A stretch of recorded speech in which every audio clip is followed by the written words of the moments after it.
వాక్యాన్ని విందాము. పరిశుద్ధ బైబిల్ గ్రంథము నుండి ఆదికాండము 26వ అధ్యాయము. ఆదికాండము 26వ అధ్యాయము 12వ వచనాన్ని చదువుకుందాము. ఇస్సాకు ఆ దేశమందున్నవాడై విత్తనము వేసి ఆ సంవత్సరము నూరంతులు ఫలము పొందెను. యెహోవా అతనిని ఆశీర్వదించెను గనుక ఆ మనుష్యుడు గొప్పవాడాయెను. చిన్న ప్రార్థన చేద్దాం. పరిశుద్ధుడైన తండ్రి, ప్రేమస్వరూపి యేసు ప్రభువా, మీకు వందనాలు, స్తోత్రాలు, స్తుతులు చెల్లిస్తూ ఉన్నాం. అయా, ఇదిగో నాయనా, 8 నెలలు నీ రెక్కల చాటును భద్రపరిచి 9వ నెల మొదటి ఆదివారపు ఆరాధనలోనికి మమ్మల్ని తీసుకుని వచ్చినందుకు వందనాలు. ఈ సమయంలో నీ దాసుడు నిలబడి ఉండగా మమ్మల్ని మీ సిలువ చాటున మరుగుపరిచి మా నోటిని బోరగా మలిచి మాట్లాడించి మహిమ పొందమని, విత్తుచున్న వాక్యమైన విత్తనము మంచి నేల మీద పడిన విత్తనం వలె నూరంతులుగా ఫలించే కృప దయచేయమని యేసు క్రీస్తు వారి పరిశుద్ధ నామమును అడిగి వేడుకొంచున్నాము తండ్రి, ఆమేన్. దేవునికి స్తోత్రం, హల్లెలూయా. దేవుని వాక్యాన్ని మరికొద్ది నిమిషాలు జాగ్రత్తగా ఆలకించుదాము. ఆదికాండము 26వ అధ్యాయము 12వ వచనము. ఇస్సాకు ఆ దేశమందున్నవాడై విత్తనము వేసి నూరంతులు ఆ సంవత్సరము నూరంతులు ఫలము పొందెను. యెహోవా అతన్ని ఆశీర్వదించెను గనుక ఆ మనుష్యుడు గొప్పవాడాయెను.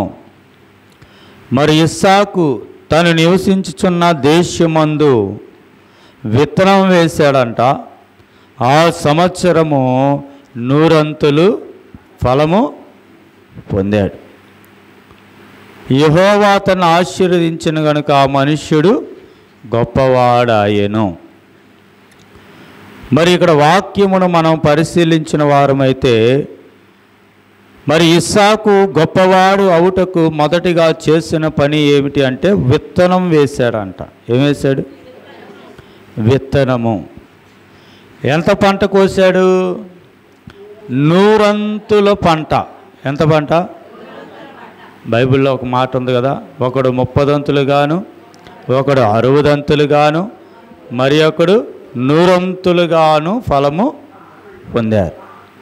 ఇక్కడ ఇస్సాకు విత్తనం వేసి 100 దంతులుగా ఫలాన్ని పొందాడు.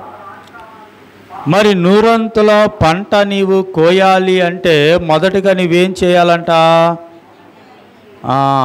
అది చేయాలి, విత్తనం వేయాలి. నువ్వు పంట కోయాలంటే మొదట నువ్వేం చేయాలి? విత్తనం వేయాలి.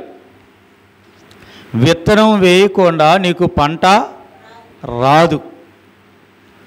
మరి ఇస్సాకు 100 దంతుల పంటను పొందాడంట. మరి 100 దంతుల పంటను పొందాడు అంటే ఎంత విత్తనం వేసి ఉంటాడు? ఎంత కావాలో అంత విత్తనము వేస్తుంటాడు. మొదటిగా నువ్వు ఫలము పొందాలి అంటే విత్తనం వేయాలి. నువ్వు కోత కోయాలి అంటే విత్తనము వేయాలి. కనుక ఈరోజు దేవుడు మనతో చెప్తున్న మాట, నీవు కోయాలి అంటే ముందు విత్తనం వేయి. ఏమన్నా? నువ్వు కోయాలంటే ఏం చేయాలంట? విత్తనం వేయాలి. విత్తనం వేయకుండా నీవు కోయలేవు, పంట నీకు రాదు. నీకు పంట కావాలి అంటే విత్తనం వేయాల్సిందే. ఆనాడు ఇస్సాకు కూడా చేసిన పని అదే. ఈరోజు మన ప్రాంత ప్రజలు కూడా మరి చేసే, రైతులు చేసే పనులు కూడా అదే. విత్తనం వేస్తేనే ఏమొస్తుంది? పంట వస్తుంది. కనుక ఈరోజు ప్రభు చెప్పేది అదే, విత్తనం వేయండి. విత్తనం వేస్తే మీకు పంట వస్తుంది. ఎంత పంట కావాలి అంటే అందరికీ 100 దంతులే కావాలి. తక్కువ కావాలని కోరుకునే వాళ్ళు ఉంటారు ఎవరన్నా? ఎవరున్నారు? 100 దంతుల పంట నాకు కావాలి, మొత్తం కావాలి, సమృద్ధిగా కావాలి. చూడండి, దేవుని వాక్యంలో ఒక మాట మనం చదువుకుందాం. సామెతల గ్రంథంలో 14వ అధ్యాయము, సామెతల గ్రంథం 14వ అధ్యాయము 23వ వచనం.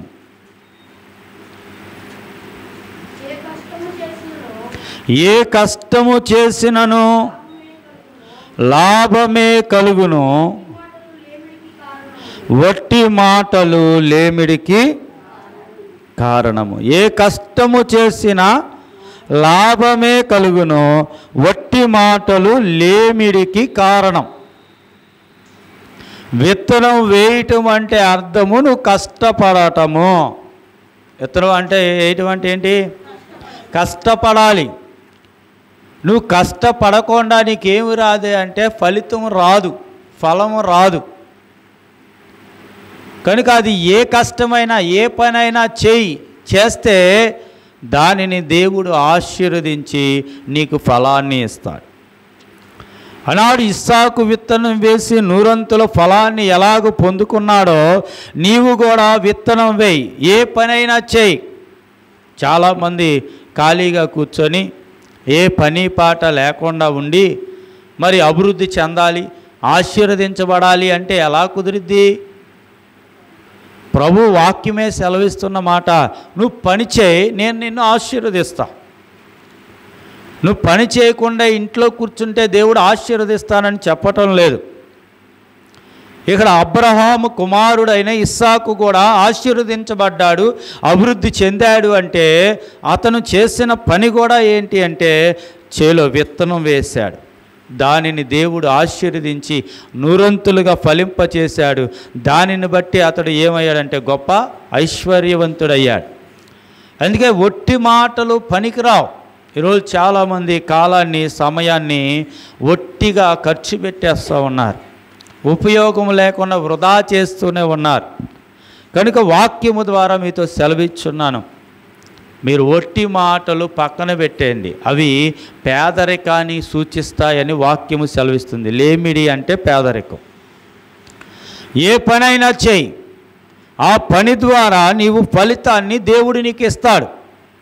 దాని ద్వారా నువ్వు ఆశీర్వదించబడతావు, దాని ద్వారా నీవు అభివృద్ధి చెందుతావు, దాని ద్వారా నీవు ఐశ్వర్యవంతుడు అవుతావు. కనుక మొదట నువ్వు ఆశీర్వదించబడాలి అంటే, అభివృద్ధి చెందాలి అంటే, లేదా నీవు కోయాలి అంటే విత్తనము వేయాలి. నువ్వు కోయాలంటే ఏం చేయాలి? విత్తనం వేయాల్సిందే. ఎవరైనా సరే, నేనైనా నీవైనా. నాకు పెద్ద సంఘం కావాలండి అని నీ ఇంట్లో కూర్చుంటే వస్తుందా? కష్టపడాలి, పరిచర్య చేయాలి, సువార్త చేయాలి. అప్పుడు దేవుడు ఆ కష్టాన్ని చూసి దానిని అభివృద్ధిపరిచి ఆశీర్వదించి ఇస్తాడు. కనుక ఏ కష్టము చేసినా ఏం కలిగిద్దంట? లాభమే కలిగిద్ది, ఫలితమే వస్తుంది, కానీ నష్టము రాదు. దేవుడు ఆశీర్వదిస్తాడు. అయితే ఎంతగా కష్టపడాలి? ఎవరు ఎంత చేస్తే అంతే ఫలితం ఉంటుంది. చూడండి, వాక్యం చదువుదాం. 2వ కొరింథీ పత్రిక 9వ అధ్యాయము, 2వ కొరింథీ పత్రిక 9వ అధ్యాయము 6వ వచనం.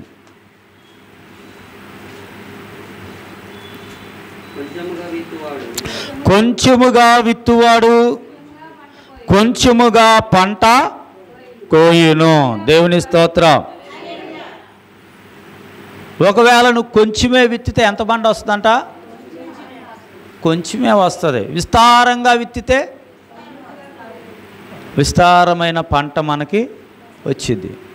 మరి ఇస్సాకు నూరంతులుగా ఫలాన్ని పొందాడంటే కొంచెం విత్తాడంటావా, విస్తారంగా విత్తాడా? విస్తారంగా విత్తాడు. కనుక దేవుడు విస్తారంగా ఆశీర్వదించి మరి నూరంతుల ఫలాన్ని ఇస్సాకుకి ఇచ్చినట్లుగా అతడు ఆశీర్వదించబడి ఐశ్వర్యవంతుడైనట్లుగా మనం చూస్తున్నాం. దేవుని స్తోత్రం. కనుక ఎవరైతే కొంచెముగా విత్తితే కొంచెమే పంట, విస్తారంగా సమృద్ధిగా విత్తితే సమృద్ధిగా పంట అంటే నూరంతులుగా వస్తుంది. అది చేలో విత్తే విత్తనం అయినా, లేదా చేను అనే సూచనగా ఉన్న మందిరములో విత్తే విత్తనమైనా, నువ్వు విత్తే దానిని బట్టే నీకు ఆశీర్వాదం అనేది ఉంటుంది. ముందు ఆశీర్వాదం కావాలి అంటే నువ్వు విత్తాలి. అది లేకుండా రాదు. విత్తనం వేయకుండా పంట రాదు. కనుక నీవు కోయాలి అంటే మొదట ఏం చేయాలంట? విత్తాలి. కోయాలంటే ఏం చేయాలి? విత్తాలి. రెండోదిగా వాక్యము చదువుకున్నది, నీవు ఏది విత్తితే ఆ పంట వస్తుందా, వేరొకటి వస్తుందా? నువ్వేది విత్తితే అదే వస్తుంది, వేరొకటి రాదు కదా. వేరొకటి రాదు. నువ్వు ఏది విత్తితే దానినే కోస్తావు అన్నాడు వాక్యం. చూడండి, వాక్యం చదువుదాం. గలతీ పత్రిక 6వ అధ్యాయం. గలతీ పత్రిక 6వ అధ్యాయము 7-8 వచనాలు. మోసపోకుడి, దేవుడు వెక్కిరింపబడడు. మనుష్యుడు ఏమి విత్తునో ఆ పంటనే. అంతే. మన జీవితం కూడా అంతే. నీ పొలంలోనే కాదు, ఎక్కడైనా సరే ఏది విత్తితే. ఈరోజు సోనా మసూరి విత్తారనుకో, ఏమొస్తుంది? డిపిటీ అయితే అదే వస్తుంది, స్వర్ణ అయితే అదే వస్తుంది, వేరొక పంట రాదు. అదే అంటున్నాడు, మనుష్యుడు ఏమి విత్తునో దానినే కోస్తాడు. నువ్వు ఏది విత్తితే దానినే కోస్తావు. ఒకడు కీడును విత్తాడంట, ఏం కోస్తాడు? కీడినే కోస్తాడు, మేలు కోయలేడు. కనుక నువ్వు ఏది చేసావో అదే నీకు ఫలమో. కనుక ఏది విత్తితే నువ్వు అదే పొందుకుంటావు. విత్తడం అంటే ఏంటి? చూడండి, ఒక మాట చెప్తే మీకు అర్థమైద్ది. ఈ మాట చెప్దాం. మత్తయి సువార్త 7వ అధ్యాయం 2వ వచనం. మత్తయి సువార్త 7వ అధ్యాయము 2వ వచనం.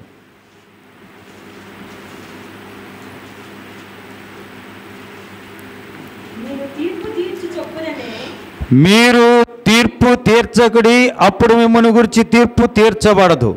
మీరు తీర్పు చొప్పుననే మిమ్మును గురించి తీర్పు తీర్చబడను. మీరు కొలత చొప్పునే మీకును. ఏది విత్తితే కోస్తాం అంటే అదే. కొంతమంది ఏం చేస్తారంటే తీర్పులు తీరుస్తూ ఉంటాడు. అంటే ఎదుటి వారి గురించి వారు ఎలాంటోళ్ళు, ఫలానోళ్ళు అలాంటోళ్ళు, ఫలానోళ్ళు ఇలాంటోళ్ళు, ఇలాగా అనేవాళ్ళు ఉంటారు. రేపు నిన్ను అనరా అలాగా? అదే అన్నాడు, నువ్వు ఏది విత్తుతున్నావో అదే కోస్తున్నావు. వాళ్ళు నన్ను అన్నారండి అంటే అర్థం ఏంటి? నువ్వు అంటున్నావు, అందుకనే మరలా నీకు అవే వస్తున్నాయి, అవే తిరిగి వస్తున్నాయి. నువ్వు ఏది విత్తితే అదే. నువ్వు ఒకవేళ ఎదుటి వారికి తీర్పు తీరిస్తే నీకు అలాంటి తీర్పే వస్తుంది. అందుకే ప్రభు వాక్యం, ఎవరిని గురించి నీవు తీర్పు తీర్చొద్దు అన్నాడు. రేపు నీకు తీర్పు ఉండదు అన్నాడు. అంటే ఎవరికి మార్కు లేదు. పలానోళ్ళు అలాంటోళ్ళు, పలానోళ్ళు ఇలాంటోళ్ళు నువ్వు అనొద్దు అసలు. దాన్ని నిర్ణయించేది ఎవరంటే దేవుడు మాత్రమే. ఆయనకే సర్వాధికారం ఉన్నది. ఒకవేళ నువ్వు అలాగా వాళ్ళ గురించి వీళ్ళ గురించి తీర్పు తీరిస్తే రేపు నీకు తీర్పు ఉండదు. నువ్వు ఎలా కొలుస్తున్నావో అలాగే నీకు కూడా కొలవబడును. అందుకే వాక్యం అన్నాడు, నువ్వు ఏది విత్తితే అదే. ప్రభువు కూడా అంటారు, దయగల వారి ఎడల ఆయన దయ చూపిస్తాడంట, కఠినుల ఎడల ఎలాగుంటాడు? ఆయన కూడా అలాగే ఉంటాడు. నువ్వు దయ చూపిస్తే ఆయన దయ చూపిస్తాడు, నువ్వు ప్రేమ చూపిస్తే ఆయన ప్రేమ చూపిస్తాడు, నువ్వు జాలి చూపిస్తే. అంటే నువ్వు ఏది విత్తుతున్నావో అదే వస్తుంది దేవుని దగ్గర నుండి, వేరొకటి రాదు, వేరొకటి రాదు. చూడండి, ఆ మాట చదవండి. కీర్తనల గ్రంథం 18వ అధ్యాయము 25వ వచనం. కీర్తనల గ్రంథం 18వ అధ్యాయము 25వ వచనం.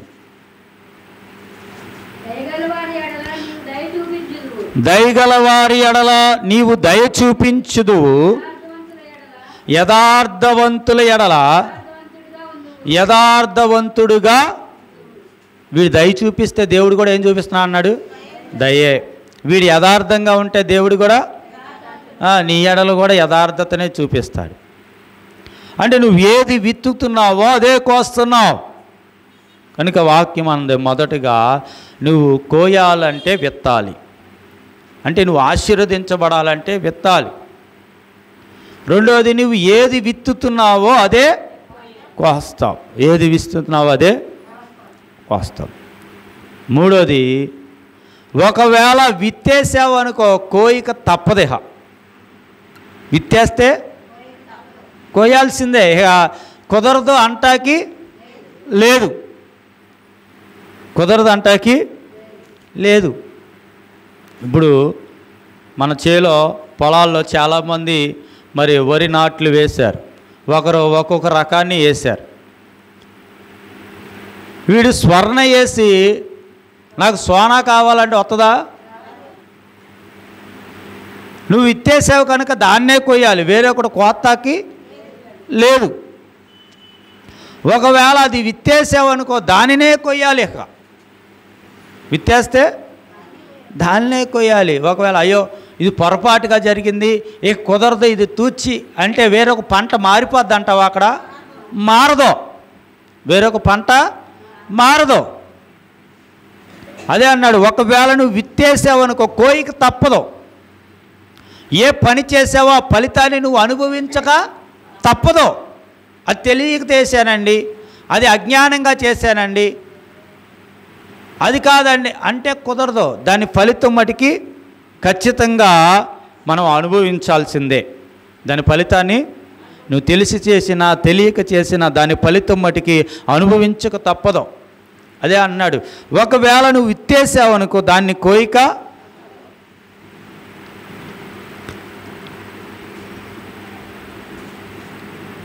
కొంతమంది నీకు కావాలని చేయలేదండి, ఇది అనుకోకుండా జరిగిపోయింది. ఇద్దరు వ్యక్తులు దెబ్బలాడుకుంటున్నారు.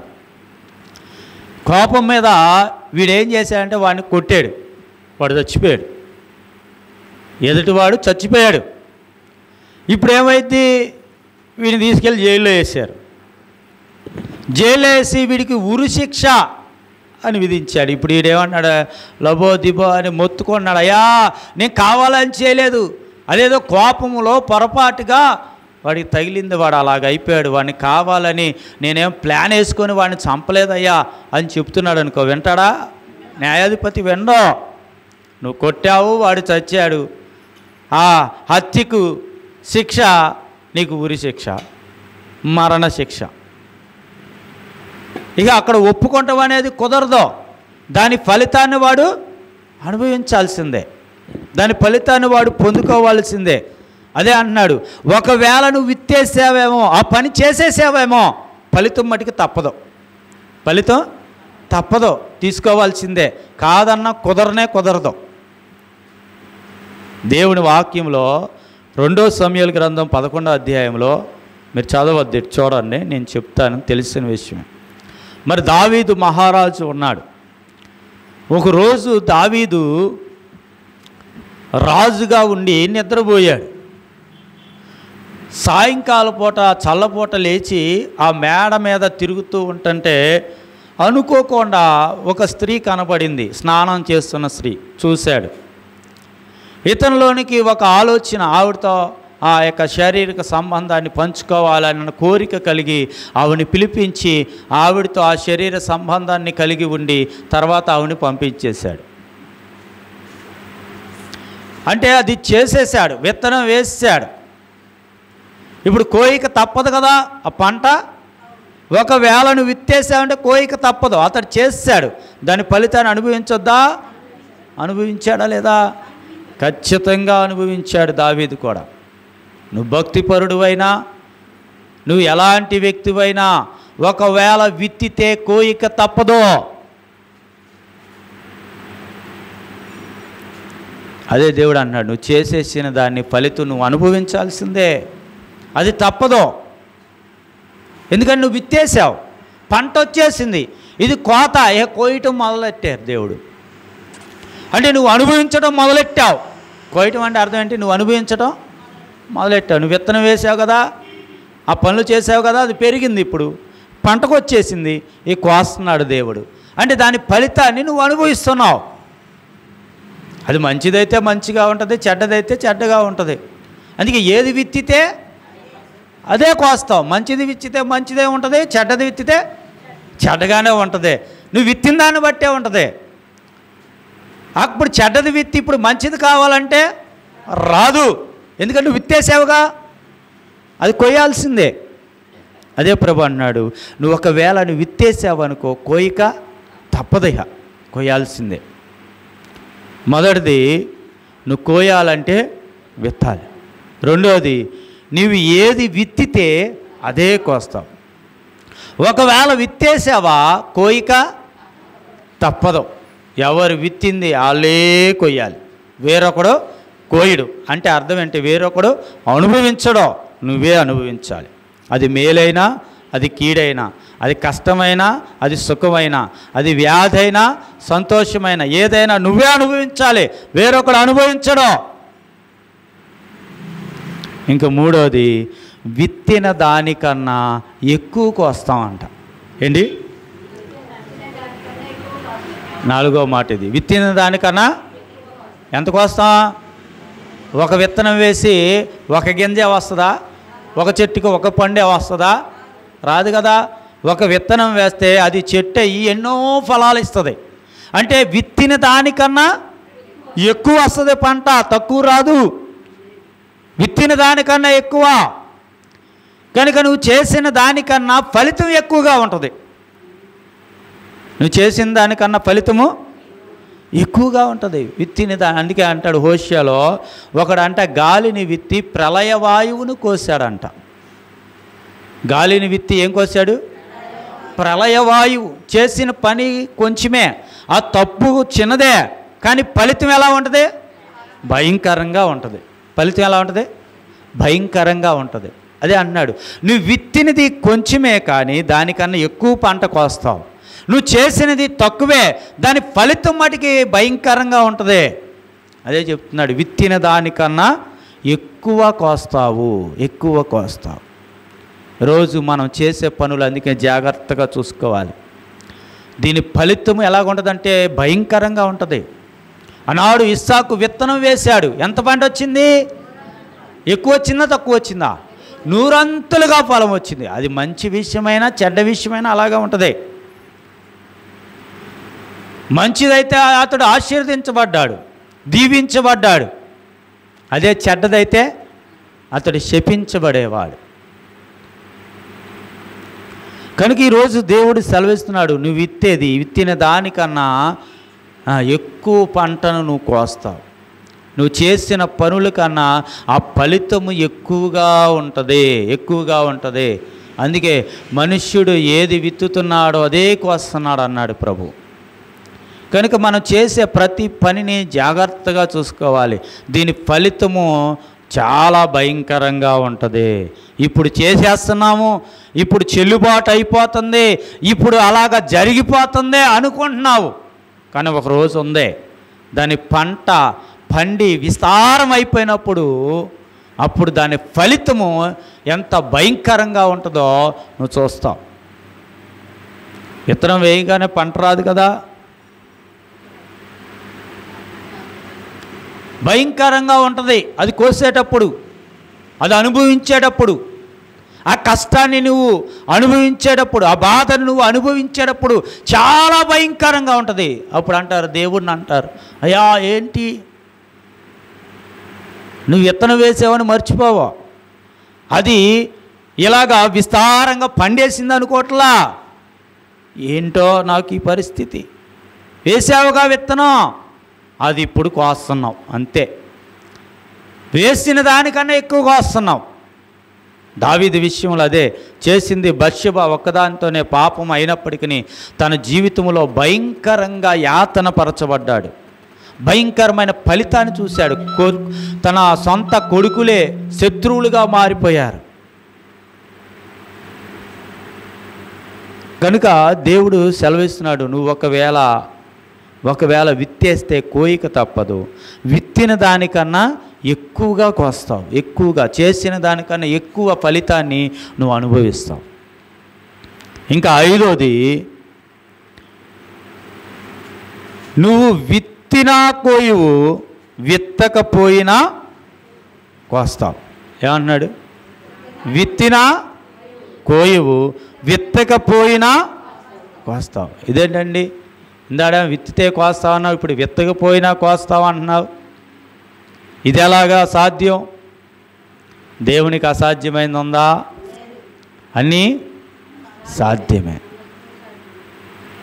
అందుకే ప్రభు అన్నాడు, నువ్వు విత్తకపోయినా కోస్తావు, విత్తినా కోయలేవు. నువ్వు విత్తినా కోయవు, కొన్ని విత్తకపోయినా కోస్తావంట. విత్తినా కోయవు, విత్తకపోయినా కోస్తావు. చూడండి, ఆ మాటలు చదువుదాం. లేవీకాండము 26వ అధ్యాయము 16వ వచనం.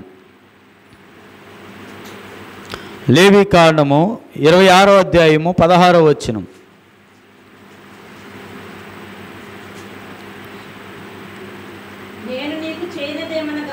నేను నీకు చేయనిదేమనగా చదువమ్మ 16, 26, 16. నేను నీకు చేయనది ఏమనగా నీ కనులకు క్షీణింప చేయనట్టు, ప్రాణమును ఆయాసపరచునట్టు,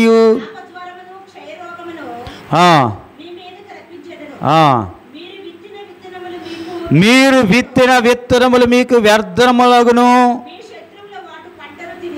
ప్రభు అన్నాడు, మీరు విత్తిన విత్తనములు వ్యర్థమైపోతాయి, మీ శత్రువులు వాటి పంటను తినేస్తారు. ఇది ఇశ్రాయేలు విషయంలో ప్రభు చెప్పాడు. మీరు విత్తనం వేస్తారు కానీ ఆ పంటను మీరు తినరు, మీ శత్రువులు తినేస్తారు. చూడండి ఆ మాట, ద్వితీయోపదేశకాండము 6వ అధ్యాయము, ద్వితీయోపదేశకాండము 6వ అధ్యాయము 10, 11 వచనాలు.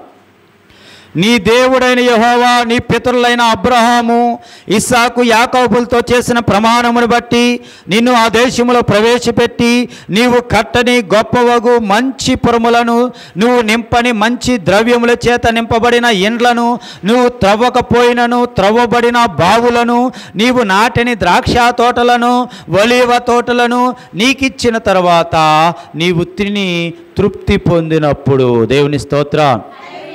ఇందాకడేమన్నాడు? నువ్వు విత్తనం వేస్తావు కానీ దాని పంట తినవో, శత్రువులు తినేస్తారు. ఇక్కడ ఏమంటున్నాడంటే, నువ్వు విత్తవు, నువ్వు కట్టవు, నువ్వేమి చేయవు, కానీ వాటిని నువ్వు అనుభవిస్తావు. ఇక్కడ ఏమంటున్నాడు? ఇక్కడ నువ్వు అనుభవిస్తావు వీటిని అన్నిటిని. ఇందాకడేమన్నాడు? నువ్వు విత్తినా సరే దాన్ని తినవు, శత్రువులు తినేస్తారు. అందుకే అన్నాడు, కొన్ని నువ్వు విత్తినా దాన్ని అనుభవించవు, విత్తకపోయినా దాన్ని అనుభవించాల్సిందే. ఇశ్రాయేలు జీవితంలో అదే జరిగింది. న్యాయాధిపతుల కాలానికి వచ్చేపాటికి గిద్యోను ఆ సందర్భంలో న్యాయాధిపతిగా అయ్యే సందర్భంలో జరిగింది అది. వాళ్ళు విత్తనం వేస్తే వేరొకరు వచ్చి ఆ పంటను కోసుకుపోయేవారు. వీళ్ళు విత్తనం వేసేవాళ్ళు, వీళ్ళు పండించేవారు. పంట వచ్చేపాటికి వేరొక జాతి వారు కోసుకుపోయేవాళ్ళు. అది దేవుడు ఇందాక చెప్పిన మాట. ఇదిగో నువ్వు విత్తనం వేసిన నీ శత్రువులు ఆ పంటను తినేస్తారు. మరి ఈ రెండవ మాట ఎప్పుడు జరిగింది? విత్తకపోయినా కోసేది ఎప్పుడు జరిగిందంటే ఇశ్రాయేలీయులు కనాను దేశంలోనికి వెళ్ళినప్పుడు జరిగింది.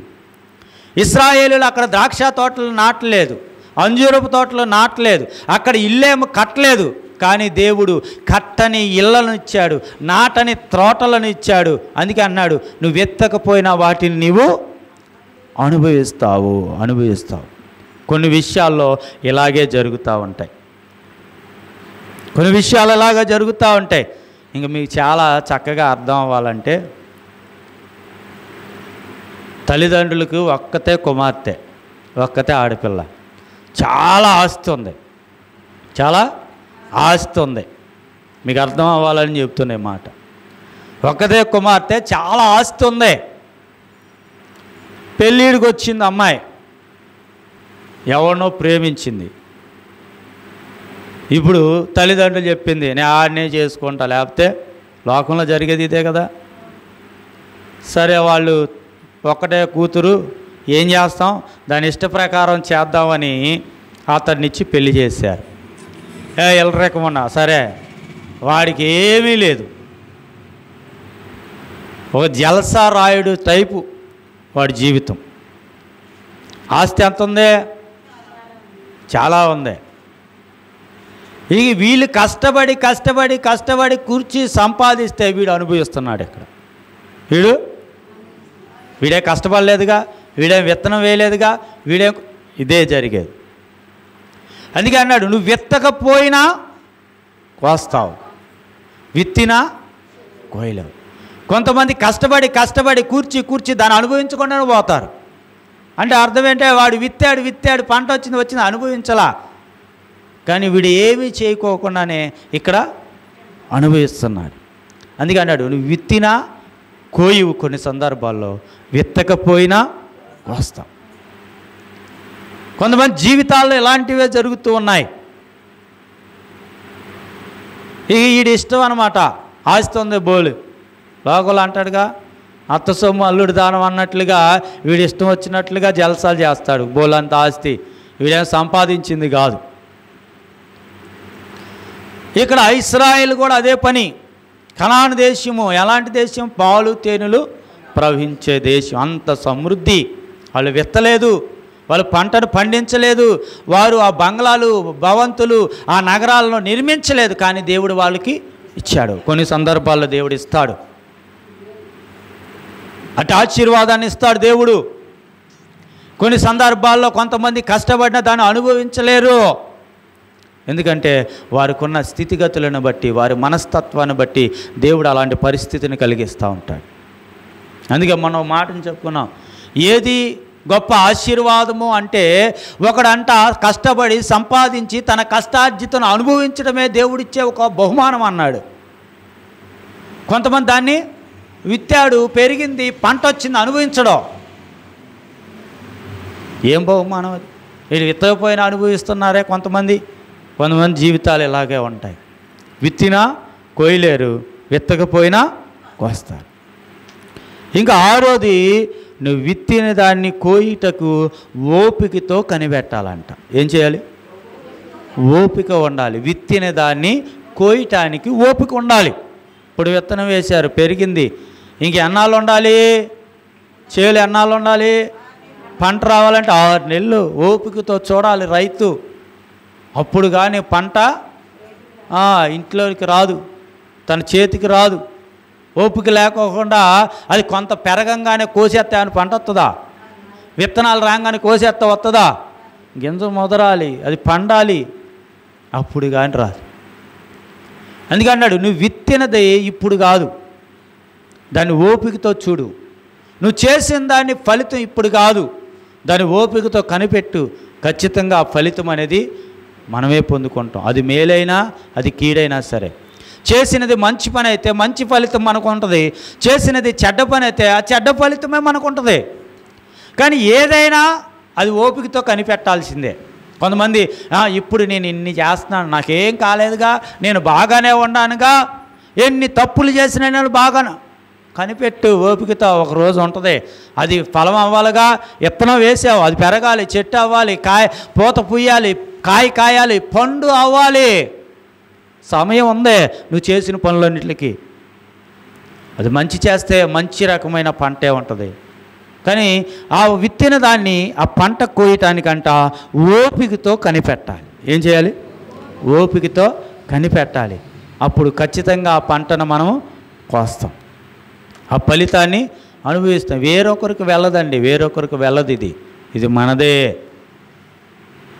ఇంకా ఆఖరిగా 7వ మాట, మనం విత్తేది మంచిది అన్ని విత్తండి. ఏం చెప్తున్నాడు ప్రభు?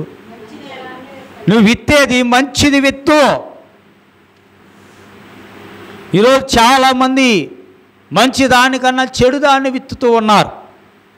ఇప్పుడు తల్లిదండ్రులుగా మేము ఉన్నాం, మేము విత్తింది ఎవరు అనుభవించాలి? ఇప్పుడు నీ ఇంట్లో మామిడి మొక్క వేసావనుకో, నువ్వు అనుభవిస్తావా? అది పెరిగి పెద్దదయ్యి కాయలు కాసేటప్పుడు నీ పిల్లలు అనుభవిస్తారు ఖచ్చితంగా. అందుకని నువ్వు విత్తేది మంచిది విత్తు, ఎందుకంటే నీ బిడ్డలు అనుభవిస్తారు దాన్ని. చెడ్డదాన్ని విత్తావనుకో, దాన్ని కూడా వాళ్ళే అనుభవించాల్సిందే ఖచ్చితంగా. ఇప్పుడు నేను తాగేసి తిరిగేసి జోజాలు ఆడేసి లేకపోతే వేరొక విధంగా నా జీవితం పాత జీవితంలాగా ఉందనుకో, దాని ఫలితం కూడా ఎలాగ ఉంటుందంటే బిడ్డలు అనుభవిస్తారు. మరి నేను వేసానుగా విత్తనం, అదే నేను మంచిగా జీవించి నీతిగా యథార్థంగా భక్తిగా బ్రతికితే దాని ఫలితం కూడా అదే అన్నాడు, విత్తేది మంచిది విత్తండి. ఎందుకంటే దాని ఫలితం మీదే కనుక. విత్తే విత్తనము మంచిదై ఉండాలి, మంచిదాన్ని విత్తండి. చేసే పనులు మంచివిగా ఉండండి. కనుక ప్రభు అంటాడు, మంచిని చేయండి, ఎక్కువగా మంచి చేయండి, ఆ మంచి ఫలితం మీరు అనుభవిస్తారు. ఆ విత్తే విత్తనం మంచిదాన్ని విత్తండి ఈ రోజు నుండి అయినా. ఎందుకంటే ఆ ఫలితం నీ బిడ్డలు అనుభవించాలి. నీ బిడ్డలు తప్ప ఎవరో? ఇప్పుడు నీ ఆస్తికి వారసులు ఎవరో? నీ పిల్లలే కదా. నువ్వు సంపాదించిందంతా వాళ్ళే అనుభవించేది. అది ఎలాంటిదైనా వాళ్ళే. వీడు అప్పులు చేసి చస్తే అప్పులు వాళ్ళే తీర్చాలి, లేదా వీడు కూడబెట్టి చస్తే దాన్ని వాళ్ళే అనుభవించాలి. అందుకని అది మంచి అయినా చెడైనా, అందుకే మంచిది విత్తండి. మీ బిడ్డలకు, వాళ్ళ భవిష్యత్తుకు, వాళ్ళ జీవితానికి మంచి బాటను వేసిన వారుగా ఉంటారు. ఈరోజు మనమే చేయాలి ఆ పని, మంచిదాన్ని విత్తాలి. కనుక 7వది, విత్తే విత్తనం మంచిదై ఉండాలి. ఏమై ఉండాలి? మంచిదై ఉండాలి. మొదటిగా ఏం చేయాలి? నువ్వు కోయాలంటే విత్తాలి. 2వది, నువ్వు ఏది విత్తితే అదే కోస్తావు. 3వది, ఒకవేళ విత్తేసావా